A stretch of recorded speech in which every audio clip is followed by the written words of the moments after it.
Hi there, I'm Coach Craig Kenneth. And I'm Coach Victoria. And in this video, we're going to be talking to you about my ex is dating someone hotter than me. Impossible. I know. It's very hard to relate with you guys on this one.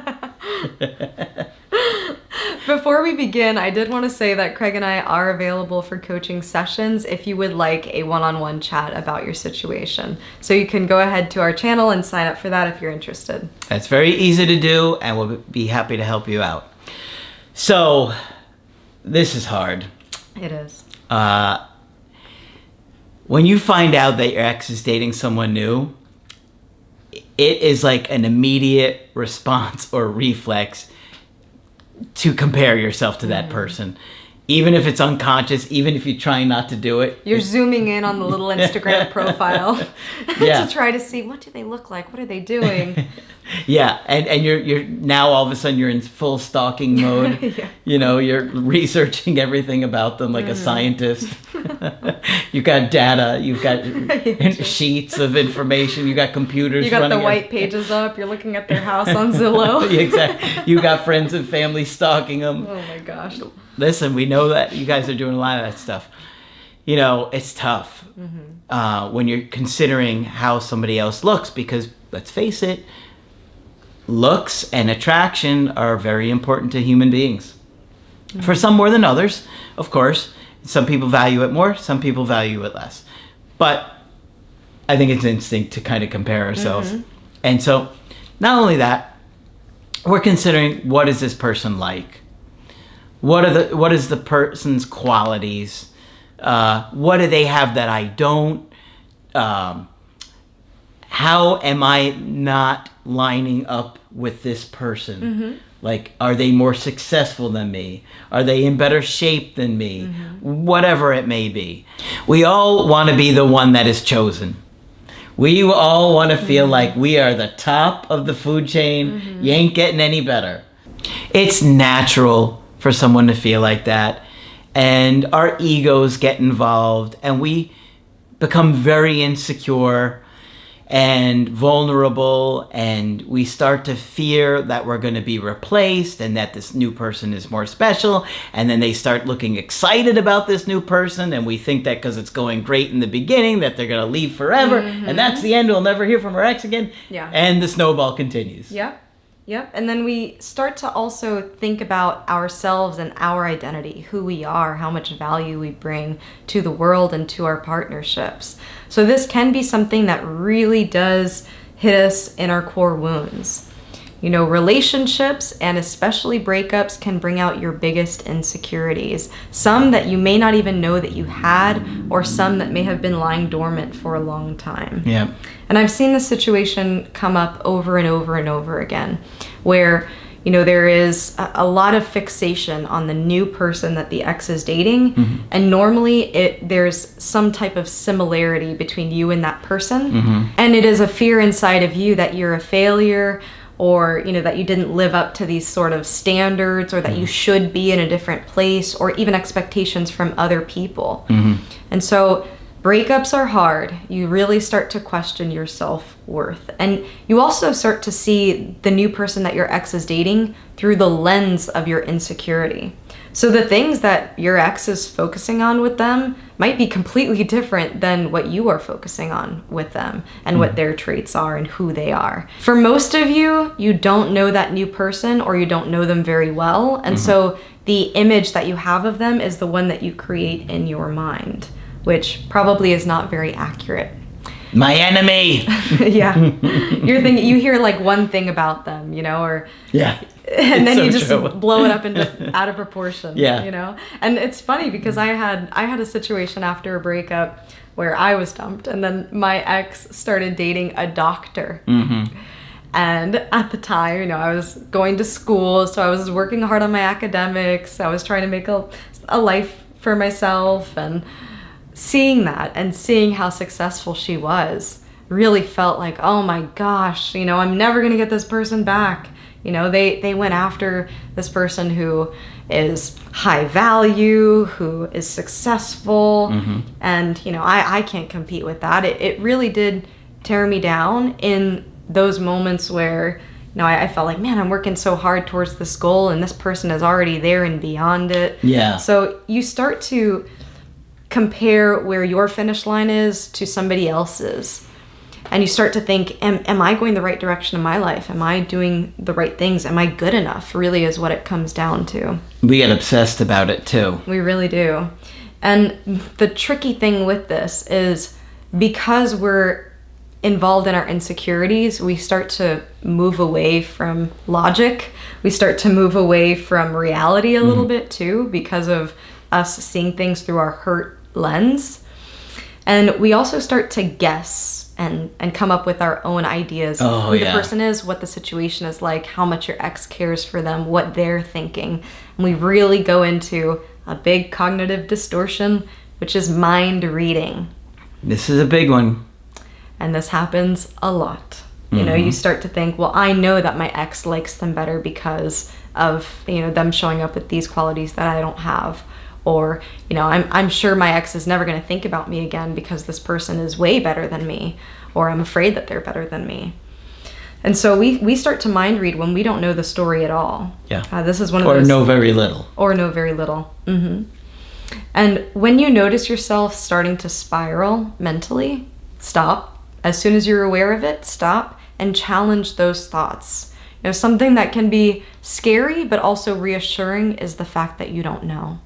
Is just challenging those thoughts. Okay, we don't know that. We don't know that my ex is happy in this situation. We don't know that my ex doesn't think about me. Yeah, and I have to do that a lot with people in calls. I'll be like, hang on. We know some of this, but we don't know some of that. And you're putting pieces of the puzzle together that we have no idea if it's true or not. Right. But that anxiety makes us panic. Exactly. Another thing that I want you to think about is how complex connection is.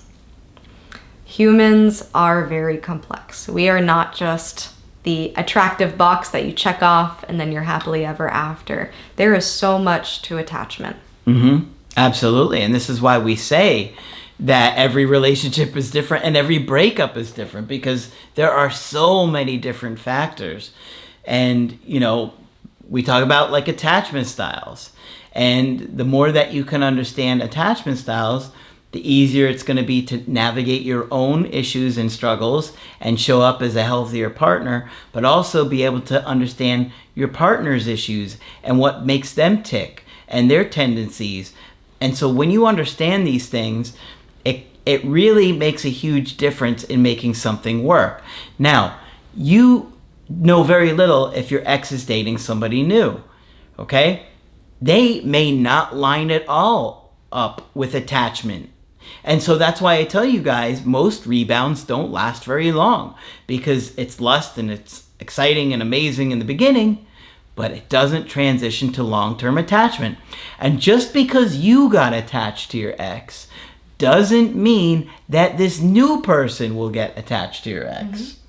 And people are just convinced that, oh my gosh, they're going to see the values and the things in my ex that I saw, so they'll never leave my ex. And I believed it with the Applebees Girl. I was convinced that the guy that she started dating right after me, that they'd be together forever. Well, guess what? The love of his life showed up when she started dating someone else, and he wanted to be with that girl who he had wanted to be with for years. You're so excited to share that. Yeah. Curse that Beaky Buzzard. He looked like Beaky Buzzard. You've seen pictures. Yeah. But people will surprise you. People will surprise you. And you may think you know, and then you'll still be surprised. Okay? So use that as reassurance. You don't know, and that can be scary because it can be better than you think. It could be worse than you think. Oh no. But you don't know. All right. Bringing it back to you. We know that breakups bring up a lot of insecurity. It puts the spotlight on whatever you think is wrong with you when your ex dates someone new. Yeah. The reflex is to compare.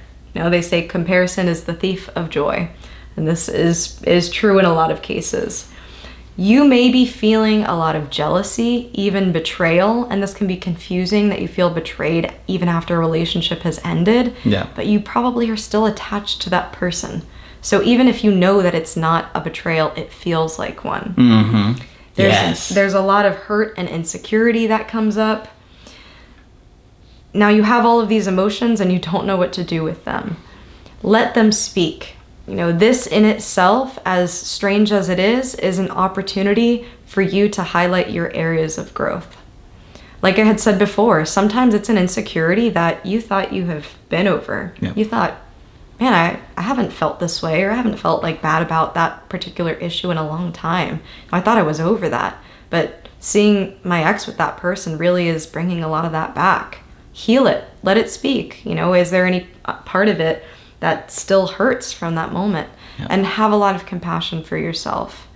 We can't control who your ex chooses, what they're like, what kind of traits they have, but you can control who you are, the things that you choose to do, your actions and your choices. Yep. So it's an opportunity to say yes to yourself. Think about who you are. You are a unique person. You are not your ex's new fling. Okay? Yeah. Come back to yourself, what you like, what you want, the direction in life that you want to take, your goals.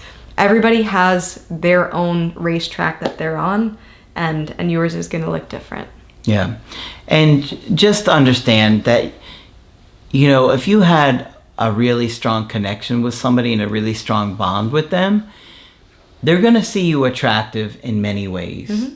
And they're going to think about those things. And, they might be excited about the shiny new toy, but it doesn't mean it's going to transition to that meaningful connection that we really value in our life.